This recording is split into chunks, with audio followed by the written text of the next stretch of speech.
Obviously, you had a pretty dramatic experience with God. Yeah. Can you talk to us a little bit about what was that experience like? What happened?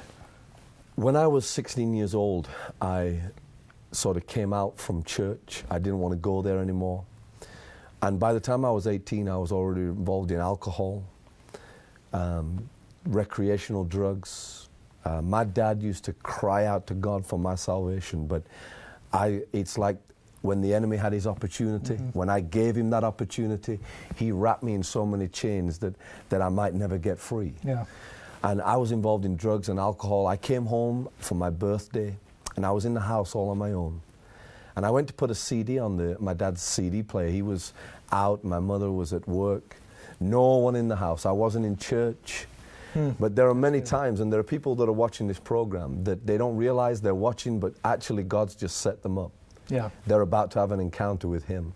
And I know what it means when the Bible says, suddenly there came a sound from heaven. Because my encounter with God was a suddenly of God. I put this CD on, and I actually found that my dad had put a CD on top of his hi-fi player, and he'd burnt it himself. He'd made his own audio CD. Now, my dad's not very good with computers, so I thought, I'll just check that out. And I put it in, and the song, Above All Powers, Above All Kings, like a rose trampled on the ground, you took the fall and thought of me above all. And in that moment, the power of God, from the top of my head to the soles of my feet, like someone had stuck an electric cable in my shoe, I became electrified. And the first thing that happened was I just fell into the floor. And I was there for 3 hours. It felt like something was pressed on my chest.